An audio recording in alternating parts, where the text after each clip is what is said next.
Assalamualaikum warahmatullahi wabarakatuh. Perkenalkan, nama saya Sarli Mainda Yuning Tias, NIM 225336627 kelas TI 3C. Saya di sini akan mempresentasikan tugas modul 3 Protocols and Models. Yang pertama, the rules. Semua metode komunikasi mempunyai 3 unsur yang sama: sumber pesan atau pengirim, tujuan pesan atau penerima, dan saluran. Pengiriman pesan diatur oleh aturan yang disebut protokol. Protokol harus mencakup pengirim dan penerima yang teridentifikasi, bahasa dan tata bahasa yang umum, kecepatan dan waktu pengiriman, dan persyaratan konfirmasi atau pengakuan. Pengkodean adalah proses pengubah informasi menjadi bentuk lain yang dapat diterima untuk transmisi. Penguraian kode pengembalikan proses ini untuk menafsirkan informasi. Format pesan bergantung pada jenis pesan dan saluran yang digunakan untuk menyampaikan pesan. Protocols.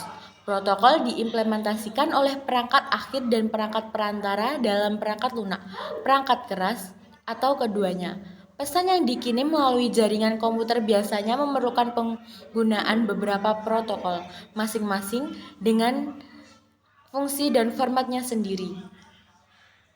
Protokol memungkinkan router untuk bertukar informasi routes, membandingkan informasi jalur, dan kemudian memilih jalur terbaik ke jaringan tujuan OSPF dan BGP. Protokol digunakan untuk deteksi otomatis perangkat atau layanan DHCP dan DNS. Komputer dan perangkat jaringan menggunakan protokol yang disepakati yang menyediakan fungsi berikut: pengalamatan, keandalan, kontrol aliran, pengurutan, deteksi kesalahan, dan antarmuka aplikasi. Yang ketiga, protokol switch.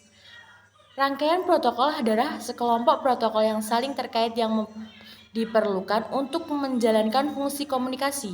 Tumpukan protokol menunjukkan bagaimana masing-masing protokol dalam suatu switch diimplementasikan. Sejak tahun 1970-an, terdapat beberapa rangkaian protokol yang berbeda.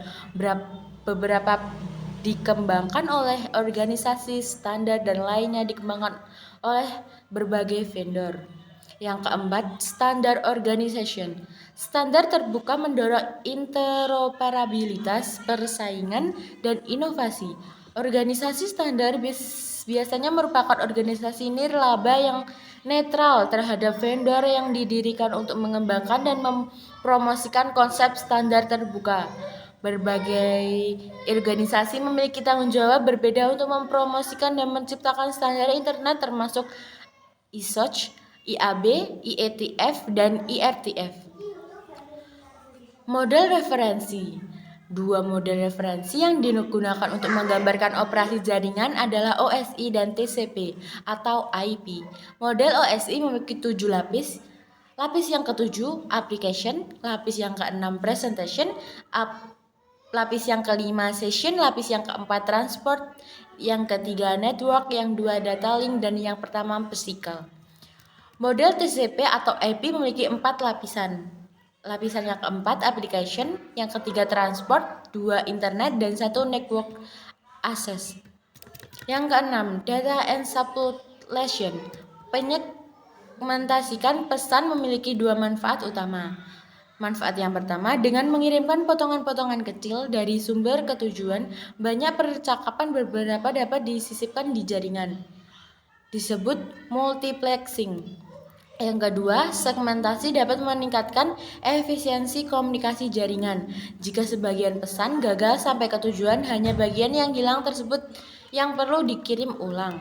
TCP bertanggung jawab untuk mengurutkan segmen individu. Bentuk yang diambil sepotong data pada setiap lapisan disebut Unit Data Protocol (PDU).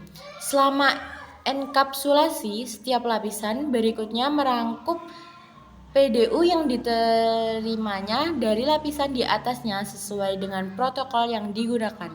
Saat mengirim pesan di jaringan, proses enkapsulasi bekerja dari atas ke bawah. Proses ini dibalik pada host penerima dan dikenal sebagai denkapsulasi. Denkapsulasi adalah proses yang digunakan oleh perangkat penerima untuk menghapus satu atau lebih header protokol data denkapsulasi saat bergerak ke atas tumpukan menuju aplikasi pengguna akhir. Yang ketujuh, data S. Lapisan jaringan dan data link bertanggung jawab untuk mengirimkan data dari perangkat sumber ke perangkat tujuan. Protokol di kedua lapisan berisi alamat sumber dan tujuan. Namun alamatnya memiliki tujuan berbeda.